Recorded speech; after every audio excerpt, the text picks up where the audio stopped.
Hey guys, Argent Templar here. So this will probably be a rather quick to produce series. I'm going to do profiles on various characters from Game of Thrones, which is one of my all-time favorite TV shows, book series, whatever.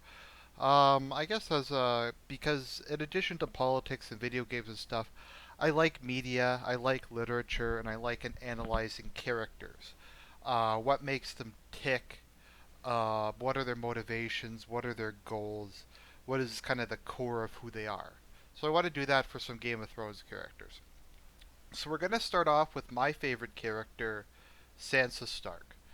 And she has always been my favorite character, even from the books. When I read the first book, she was my favorite character. I liked her chapters the most. Um, I've just always liked Sansa. She is by far the most hated character in Game of Thrones. There's no character who's hated more than her. There's really no character who comes close to being hated as much as her. A lot of people will defend Ramsay Bolton. A lot of people will defend like most fans will probably defend Cersei. People will defend Daenerys. No one will defend Sansa. Everybody hates her. Um, Everybody hates her, and I've seen a lot of people say that she is the worst person in Game of Thrones because I don't know actually. They'll say she's worse than Ramsay Bolton. That Ramsay Bolton's like a better person than Sansa. Why do they hate Sansa? They hate Sansa, and I've done another video about this, which probably isn't very good quality, but I'll just go over it again. They hate Sansa because the core of Sansa Stark is that she's a traditionally feminine character. Sansa is a product of her time. She is kind of embodies most of what a woman is supposed to be. Uh, Beautiful, well dressed, elegant, polite, kind, courteous, um, loyal. Her great her desire in life was to basically get married to a powerful lord, to please him, to be loved by him, and to run the household and to have children. That was kind of her dream. She's to some extent a pretty even mixture of both her mother and her father. I always see Kat as being extremely. While Ned is often described as being cold, I almost see Kat as being more cold than Ned as being more warm. As Ned is kind of being the loving, doting father figure, and Kat as being, well, the very duty driven kind of figure. And Sansa really kind of embodies both of it. I find, though, she's a bit more like her father than her mother. Although that's kind of a counter to what most people say, because most people think of Arya as being like her father and Sansa as being like her mother, because her mother is a proper lady and her father's a warrior, and Sansa's a proper lady and her Arya's a warrior. But Ned was a very soft man. I mean, if you look past his awkwardness and his kind of cold emotion, kind of introversion, he was very soft, particularly with Sean Bean's portrayal in the show. He was a doting, loving father. He was kind of clueless. He'd basically give in whenever his kids wanted anything. Um, he was excessively emotional when dealing with friends. He was overly trusting. There was really nothing cold or cynical about him. He had this very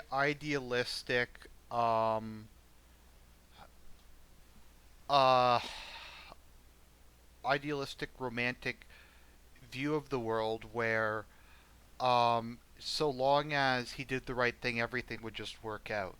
And I find Sansa resembles that a lot more than her mother, who tends to be, in my view, a much more harsh, cold, brutal pragmatist.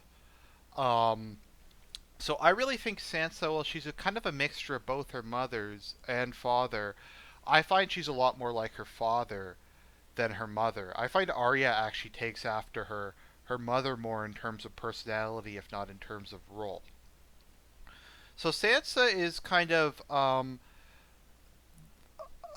gonna be honest. She's kind of a bit like if I ever have a wife, I hope that she's kind of like her. Now, why do people hate her? Why do people think she's so bad? Because she's a bit of a spoiled brat at the beginning of the series. But I don't know. I don't really. It didn't really offend me because she was like 13. I don't know. She was at the age where girls are going through puberty, as the books in particular make abundantly clear when she suddenly develops breasts one day and is shocked by them. She's going through puberty. Her hormones are going crazy. She's a child. She's like a child who's becoming a young woman. So I think it's completely unrealistic to expect her to act like an adult at the age of 13. And it's clear, like, people just blame her for everything, and they like say why, like, people say, why didn't she kill Joffrey, why didn't she kill the queen, why didn't she do anything? Well, Robb didn't do shit. I mean, he tried and he got killed. Sansa's just a frightened girl who gets the crap beaten out of her by the king and his guards. Like, what is it that they want her to do? So she's kind of mean to Arya, and let's be honest, Arya's kind of a brat. Arya's a brat and Sansa's kind of a brat, but they're both children. And compared to most children in this series, like Joffrey, they aren't even that bad. So Sansa's issue is that she's daddy's little girl, her father kind of spoiled her, and they kind of protected her from the world. Well, that's kind of very common, and I just find that very relatable. Um, that's what parents do to their children. It's not as if she's like a sociopath or something. She's mildly spoiled.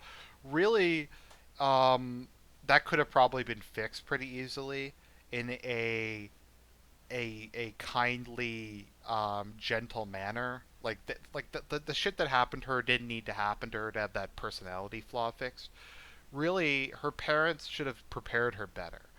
They should have told her from when she's very young that the world can be a harsh and cruel place, to try and teach her like some survival skills, to teach her to play the game. But the Starks disdain the Game of Thrones. They hate the Game of Thrones. They hate politics.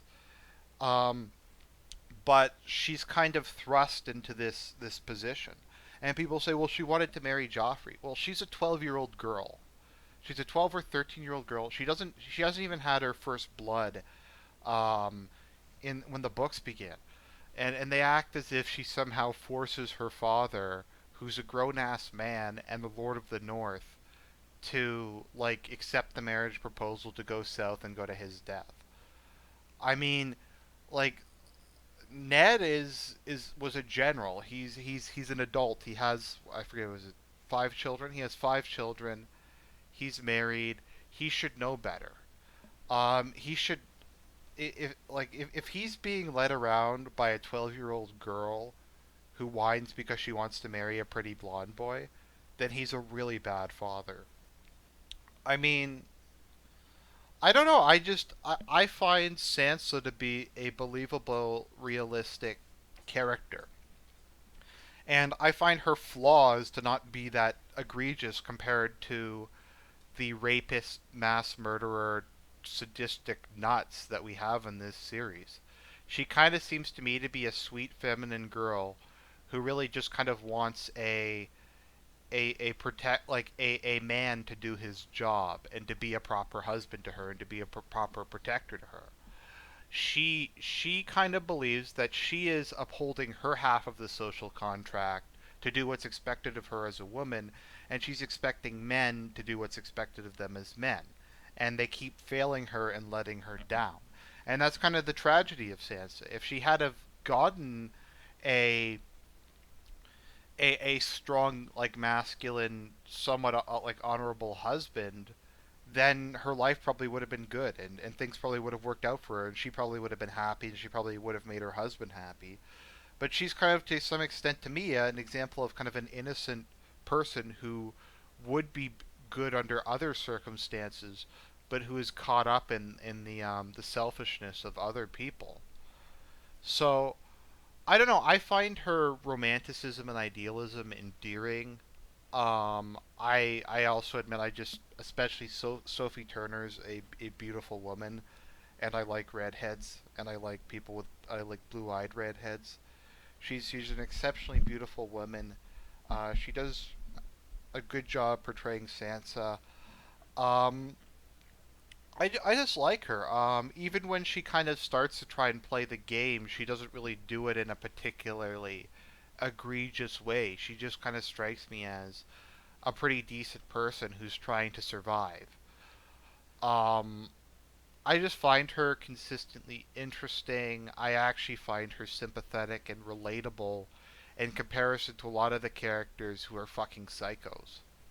So that's kind of my character profile of well, let's I guess of Sansa. What I find kind of interesting because I like to talk about the religious aspect of a character. It's kind of inconsistent in the books and the show because she initially is kind of more with the faith of the seven, but kind of as her family starts dying, she goes more and more towards the old gods. And she is one of the characters who is kind of shown to be actively religious to some extent. And it's while there's religion in Game of Thrones, they don't really explore it, I think, very deeply. I think it's kind of often a very superficial understanding of it. And that would kind of be an interesting issue to explore with Sansa. But they kind of have, with the Faith of the Seven in particular, a tendency to make it very milk toast and very just kind of like generic medieval Christianity without really going into doctrinal details or do much world building with it. So that's my view of Sansa, my favorite character in Game of Thrones. Um, and this is Argent Templar signing out.